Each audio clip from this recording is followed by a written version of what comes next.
Hai, Haris di sini. Ini adalah video kedua dari seri Home Pimpa, How Mereka Pilih Pemimpinnya. Dan hari ini kita akan bahas gimana cara negaranya Kapten Amerika pilih pemimpinnya. Pemilu di Amerika Serikat selalu diadakan tiap hari Selasa setelah 1 November. Dan tahun ini pemilu diadakan di tanggal 3 November. Akan menentukan siapa presiden Amerika selanjutnya. Apakah Donald Trump dari Partai Republik atau Joe Biden dari Partai Demokrat. Kita langsung mulai aja. Tapi sebelum itu, gimana kalau kita janjian dulu? Kalau kalian mendapatkan sesuatu informasi yang baru dari video ini, kalian like video ini dan subscribe channelnya. Oke? Setuju? Kita langsung mulai. Kalian pasti penasaran kan, kenapa Hillary Clinton yang dapat hampir 3 juta suara lebih banyak di pemilu 2016, dia kalah dibanding Donald Trump. Nah, gue akan jelasin kenapa hal itu bisa terjadi. Jadi, di Amerika Serikat itu ada satu sistem yang disebut Electoral College. Nah, apa tuh Electoral College?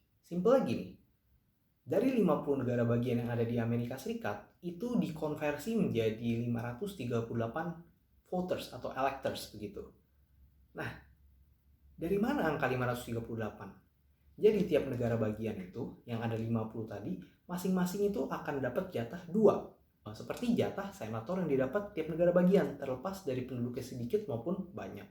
Misalkan negara bagian California, walaupun penduduknya banyak, hampir 55 juta penduduk, tapi dia diwakili oleh 2 senator saja, Dianne Feinstein dan Senator Kamala Harris. Nah, kalian pasti pernah dengar nama yang kedua. Yes, dia adalah calon wakil presiden Amerika Serikat dari Partai Demokrat yang juga merupakan running mate dari Joe Biden. Yang kedua, kalau tadi kan 50 kali 2, begitu, jadi ada 100. Nah, kalau sekarang itu mewakili jumlah anggota Dewan Perwakilan Rakyatnya Amerika Serikat begitu, yang total ada 435. Tapi beda dengan Senat, 435 vote ini dibagi berdasarkan jumlah penduduk. Ambil contoh negara bagian yang sama, California yang banyak. Sebagai negara yang paling banyak penduduknya di Amerika Serikat, California itu dapat kebagian jatah 53 anggota DPR. Sebagai perbandingan, negara bagian yang paling sedikit jumlah penduduknya yaitu Wyoming, yang nggak nyampe 600.000 penduduk, itu hanya dapat 1 anggota DPR begitu. Jadi kalau di total di California itu punya 55 electoral votes, 53 dari anggota DPR, 2 dari Senat. Sedangkan Wyoming dia punya 3 electoral votes, 2 dari Senat dan 1 dari anggota DPR. Nah, tadi kan udah 100 tambah 435, total 535. Sedangkan tadi gue bilang kan 538. Tiganya lagi dari mana? Nah, 3-nya itu dari ibu kota Amerika Serikat, yaitu Washington DC, District of Columbia. Washington DC ini bukan bagian dari negara bagian manapun. Jadi dia dapat 3 vote sendiri, begitu.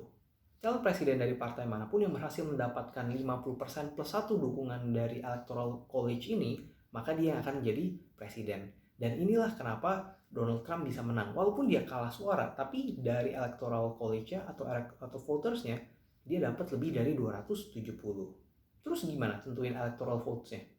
Negara bagian ini buat siapa suaranya?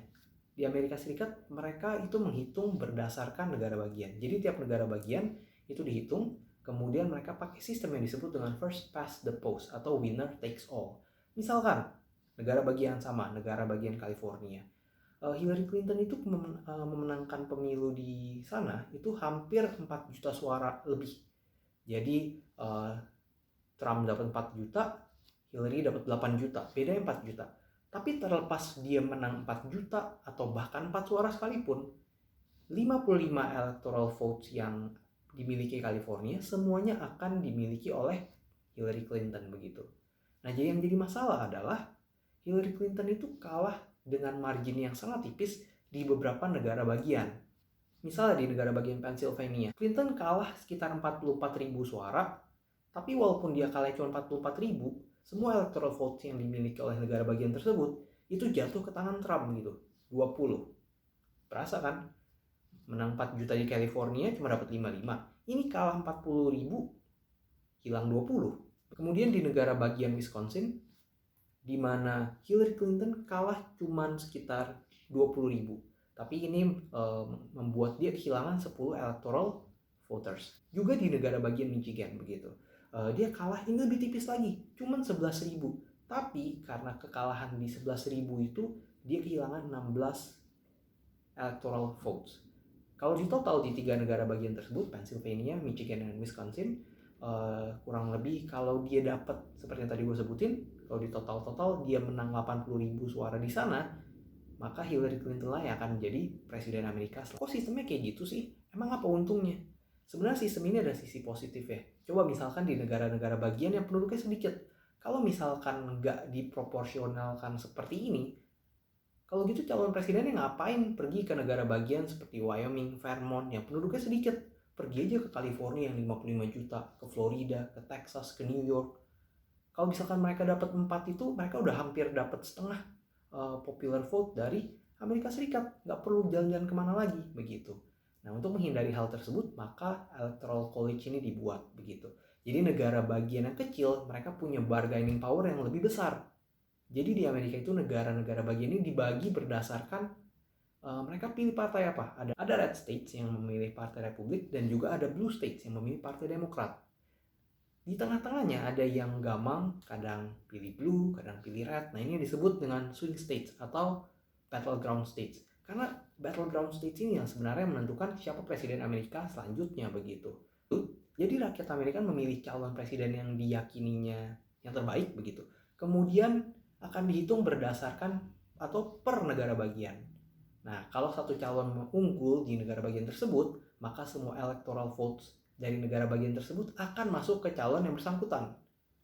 Dan kalau calon bersangkutan berhasil mendapat 270 electoral votes, maka dialah yang akan menjadi presiden Amerika selanjutnya. Terlepas dari dia memenangkan popular vote atau suaranya atau enggak, begitu, seperti yang terjadi di Hillary Clinton. Kemudian sebelumnya juga terjadi di tahun 2000 ketika Al Gore saat itu kalah dari George Bush. Sekian video kali ini. Oh iya, sesuai janji yang tadi kita buat, kalau kalian mendapatkan sesuatu dari video ini, jangan lupa untuk like dan subscribe ya channel ini. Next kita akan bahas negara-negara lain yang seru-seru, yang unik-unik cara menentukan pemimpinnya. Bye-bye.